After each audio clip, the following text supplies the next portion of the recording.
Hey everybody, Matt Siltala here with Dave Rohr of Northside Metrics. I'm with Avalanche Media. We are on episode 3 of our podcast, and we're going to have the focus on this episode is going to be social media, but more specifically, we're going to help you guys understand the process of what we go through in helping our clients understand what social media platforms that they need to be on, or at least need to focus on. And so, we're going to get into the generals, and then we're going to get into the specifics. But before we really jump into it, go ahead and introduce yourself to us, Dave, and we'll go from there. Thank you, sir. So yeah, Dave here from Northside Metrics, or if you want to follow me personally on Twitter, it's @Daver. A lot of people don't like that I have that. Sorry, people. I like it. That's how I knew you. That's what I thought your name was forever, Daver. It's of all the nicknames to ever have, I did not get that until just like, I don't even know, not that long ago. I guess, well, it's maybe 10, 11 years now, clearly, but it somehow stumbled upon it just, instead of Dave. But well, it's funny we're talking about the name, because that is like the perfect segue into part of the reason why, again, we want to talk about the specifics of selecting a social media platform for certain businesses, but why would you recommend to someone they should reserve all names across all social media? Because, I know the answer, but you tell us. Well, one reason would be, how many times have you come across a website or a business that has this crazy domain name .net that yeah. or dot whatever, and it makes no sense, or it's some convoluted weird version of their name, and if you were to go to .com, it's a completely different company, and all these things. I think just for the branding and to I'm not a lawyer, but I imagine if you were to go through and have a trademark on that and then to claim all of those social networks, that makes sense. It would, again, I'm not a lawyer, but I imagine it would also help you to some extent. But also from a branding, there's a number of times when I go to restaurants and I have a problem where whenever I travel, I don't know if it's a problem, but whenever I travel, I like to visit restaurants, I like to visit breweries. The number of times where I cannot find their name in Twitter to tweet at them or to tag them in an Instagram or tag them in Twitter or Facebook, it's very high. Yeah. And sometimes I have to go to Google and I have to literally search for their name to find it, because nothing will show up in Twitter. Yeah, and that's super annoying. And again, it goes back to the whole, one of the many answers is just your reputation side of it. So when people do Google, like you just said, hey, I have to go to Google. Obviously, we hope that they're doing it right and we could find them, or that they are using it, or they've done something right where it makes it easier to find them on the platforms. They've optimized it in some way. But again, just that simple fact of what you said, hey, I have to go to Google to find them.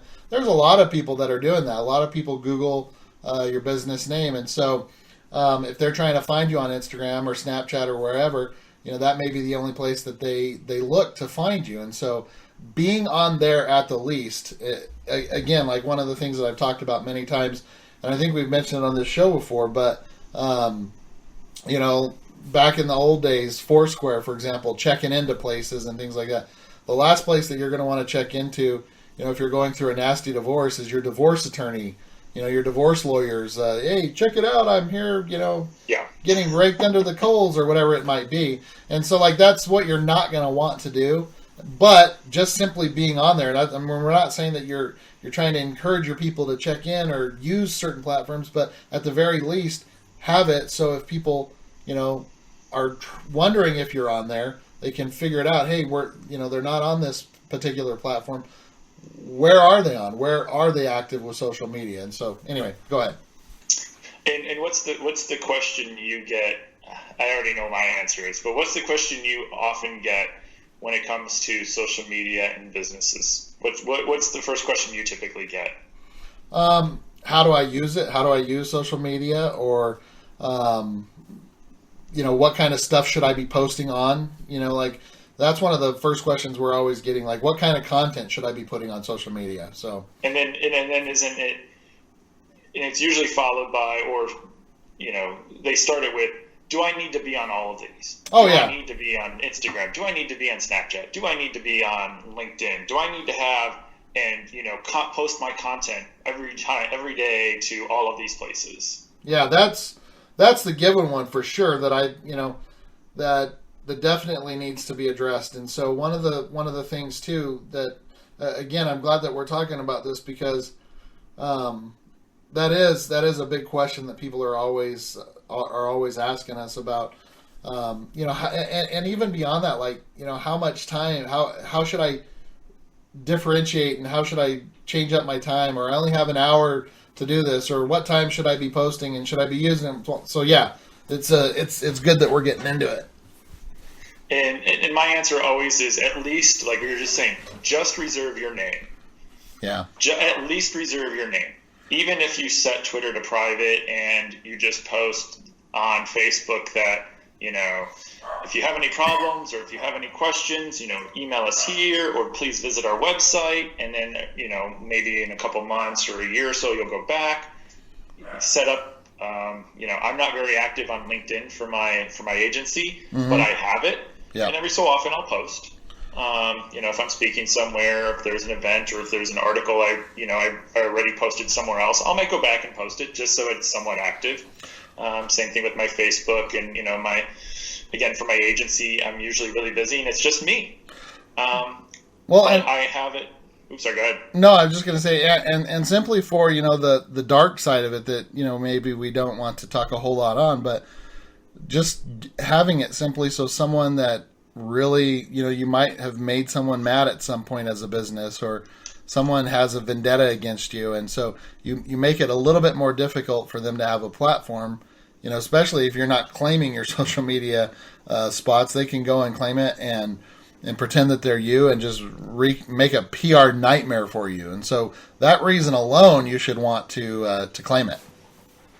Yeah, or if there's another business that has a similar name. There's, especially for domains, it can be really tough to find a domain that has your business name that's not been taken. Yeah. And not to start, dropping tools, but there's a couple tools out there. One of them that I like to use is Domainer. It's DOMAI.NR. And there's a couple other variations of that tool out there, but what it does is, if you were to type in Joe's Barbecue, it would come up with a lot of different ways to create that. When I found Northside Metrics, I had a couple variations of the name, and I tried it with spaces, I tried it without spaces, I tried it with a couple different variations, and it kind of gives you a lot of different ways to reserve that domain. But it also then kind of gives you a clue to see how competitive or how many people, especially if you know Joe's Barbecue. Right. There's going to be a lot of companies already having that name. So that's good. Yeah, that's definitely the first step, just securing them all. But now let's move on and say, okay, we've secured them. We understand that we're gonna secure them because Dave and Matt told us to. And so now, which ones should we focus on? Okay, so I'm going to kind of give you my answer, and then I'd love to hear your answer on it. Sure. And so it's kind of one of those answers that you hate giving as a presenter because I bet there's people that have a drinking game to this kind of stuff, but it depends. Anytime you hear it depends. But it really does depend on what your business is and your purpose. And so, for example, like one of the things that I was thinking of, like I gave the example already of the lawyers, and then there's many other ones, dentists and things like that. I mean, there's certain things that a dentist, going to a dentist, you're probably going to, you'll probably share things like, I got my smile or my, got my teeth fixed, or I have a good smile again, or my teeth are straight, or, look at how white they are. But you're definitely not. What's that? Cavity free. Yes, cavity free. But then there's a lot of stuff that you probably, there's a lot of people that don't want to share that kind of stuff. And so, definitely, and again, these are just kind of in general how it works and how I see these tools being used. So we mostly, and again, this is for clients and across the board, because there are so many more social networks than what I'm about to mention here. But the big ones that we use are Facebook, Instagram, Twitter, Pinterest. We do some stuff with Reddit, and obviously LinkedIn. But as far as, and then you got Snapchat, of course. And then within those, like with Instagram and Facebook, for example, you have like the live stories. And so we can talk about that kind of stuff. But in general, just so you know, Twitter is usually my go-to for customer service. Like, that's where people like want to find someone to help them with an issue. They kind of feel like Twitter is that place where businesses are listening to them. Okay. Sometimes they feel like their posts are going to get lost. Like, if you've ever gone through and seen like the amount of people that post on certain fan pages within Facebook, it's ridiculous. I don't know how anyone could ever mine through all that data. But they feel like Twitter is going to be that source where they might get someone listening to them. And so I always look at it as more of a customer service tool. Facebook obviously is a great place where you can put more business information. It's where you could share stories. It's a great place for people to leave testimonials and where you share videos and things like that. Instagram, I usually try to tell my clients, hey, this is a great place for you. This is a very visual network. Show us visually what your company is about. Whether it be lifestyle shots, products used in context, things like that, deals, offers, whatnot. It's a great tool. Also, depending on what it is that your product is, it's a great platform for selling and for, finding those micro influencers and things like that. Snapchat, I think that it's a great opportunity for businesses, for promotions, branding, awareness, things like that.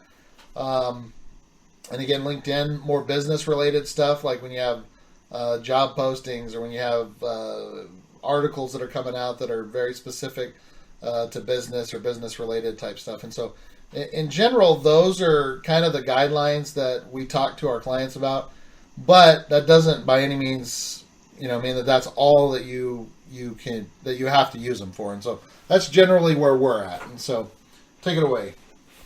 No, I agree. First and foremost, Twitter is usually, Twitter obviously doesn't have as many users worldwide as Facebook, but a lot of the people that are on Twitter, there's the people that, just kind of listen a lot, or follow people and are kind of like a lot of Redditors and Imager where, they might post once every 5 years, but they're always there active and listening. A lot of people on Twitter are listening, but there's also a lot of people that are much more vocal on Twitter. So for customer service, I really think it's a strong place just to listen. Yeah. And you can also listen to people talking about your competitors to see what features they're, praising or complaining about, or what service they got. And you can also, kind of use it as I don't want to say sales, but to jump in and say, someone's like, oh, I just went to this restaurant and, I really didn't like it. It's an opportunity to listen to someone else's complaint and offer them a free appetizer at your restaurant. I love that. Hey, I love those ideas. I mean, finding sales, finding competitive intel, new customers, new content ideas. Those are all fantastic ideas. I mean, that alone right there, if people are listening to this podcast, they could take that information alone just on Twitter and probably do some amazing things with it. Great thoughts there, Dave. And I'm not even saying you have to post. You could have posted once that week, but just to check in. And, I use a couple different tools like Hootsuite. One, I have multiple columns where I just have certain keywords, and you can even go granular and just listen for people in your area to give you content ideas for other things. So again, we're talking about, being active or listening in which social media. I'm not even saying you need to post. Yeah. You can just use Twitter for research and to understand what's going on in your local area. Well, and again, I think Facebook is also great for customer service, but also, you can post events on there. If you have, a happy hour, if you have at a certain event coming up, there's a pizza place I saw that was having Elsa come. Like each week for a month in March, they had different Disney characters on Tuesday. Oh wow! And they had an event, and they basically it was like a Monday or Tuesday, which is typically a slower day for a restaurant, and it was kids eat free. And then they had these events, and one of my friends posted like 8 pictures of her kids running around there and saying, "Oh my gosh, this is great." Well, you hit something that I think is awesome. Like, every once in a while, a business I follow, they'll post something like, hey, don't forget, kids eat free tonight. And I'm thinking to myself, okay, I got, now that they're older, not as much, but when they were a lot younger, hey, 3 kids eating free, that saves you 15, 20 bucks right there. Yeah. Yep. So anyway, great thoughts. Like one of the things that that stuck out that I didn't even know, and that's the great thing. That's the great thing about this podcast, and who knows sometimes where it's going to lead. But just simply using it as that monitor. And again, we've talked a little bit about tools, but kind of since we talked about this monitoring, not like full disclaimer. Andy Bill's a good friend of mine, but he has a platform called Tracker. And you could monitor certain things, and you could just you could use it for exactly all that we've talked about. Competitive intel, just listening to certain things. One of the things that we do all the time is monitor specific hashtags and seeing what kind of things people are saying, and we'll monitor competitors' hashtags because we want to see like how did that audience react to that specific video they put out, or how did they react to that piece of content they put out, or what are some of the issues that they're having? And so hopefully we don't make some of those mistakes, but fantastic ideas. And kind of taking that and circling back, I think to answer the initial question, which platforms should you focus or be on? I say reserve everything and then listen. Start listening. In the last episode, we talked about using stuff for personal.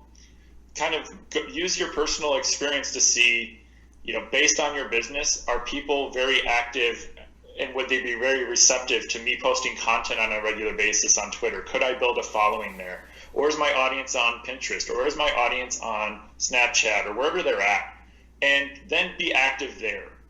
But I would also say at least reserve your name and monitor and listen for people on all of the others. Even if it's once a week or every so often, I think you should at least be listening on the others. You don't have to be posting like Yeah, that's fantastic advice. Like I think right there, the main takeaway that people should have from this is, even if you're not on there posting, make sure, like you said, that you are following them, or set them up first of all, and then go follow like all your competitors. Go listen, go and see what they're all doing on Snapchat and see what works, and that's going to give you a good idea in your industry, what's working or what's not working if you're following all those. And so, yeah, that's great.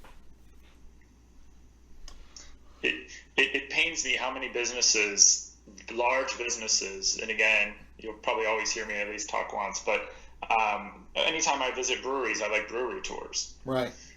Recently, in the last 2 months, I tweeted at 2 very, very large companies that are in the space who have probably more manpower than most of the smaller craft brewers. I got nothing from them. One of them I tweeted from 3 different accounts and retweeted myself from multiple accounts. It wasn't until I went to LinkedIn, found someone that worked at the company, found their Twitter account, and included it on one of the tweets that I got a response the very next day. Oh, how funny. I mean, how horrible of customer service is that? Yeah, especially if there's a major issue.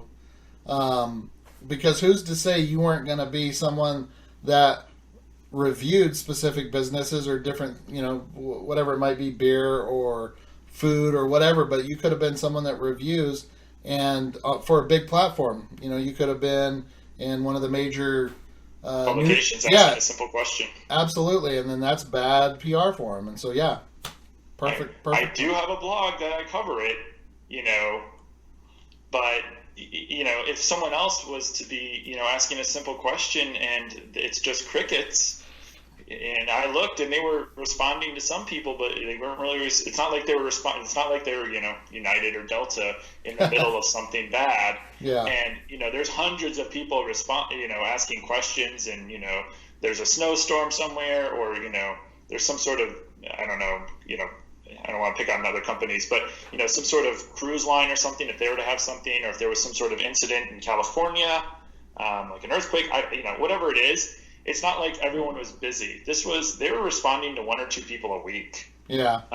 So clearly they're not monitoring. And that's really all I'm saying is, even if you're not active and you don't know where your audience is, reserve and just listen.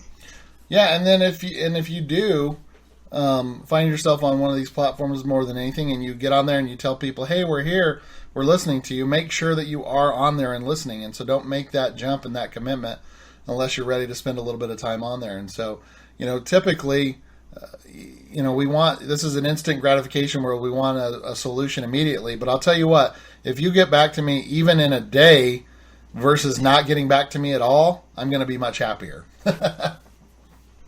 Yeah, I saw someone recently that we know on Twitter, I think it was on Twitter, where they thanked the company for responding to their tweet 2 months later. They're yes. Like, really? I'm not even at that hotel anymore. That's funny. Thanks for responding. So I think the lessons, the takeaways from today are listening, monitoring, using it as a tool for what it is, and checking out the competition, and then helping you decide how to best use this based on all that information that you got. So hopefully after this episode, everybody's going to go and make sure that they secure all of their names at the very least on the big players. Some of the tools that were mentioned by Dave was Domainer and Knowem. That's Domainer as in DOMAI.NR, and Knowem, KNOWEM.com, and Tracker. And so if you Google any of those, you'll be able to find more information about them. We're not paid by any of these guys. There's no disclaimers or anything. These are tools that we love and that we use, and we just want you guys to have the best information possible. So, all right, that's wrapping it up for episode 3. My name's Matt. And I'm Dave. And we'll see you for episode 4. Thanks, guys. Bye. Thanks all.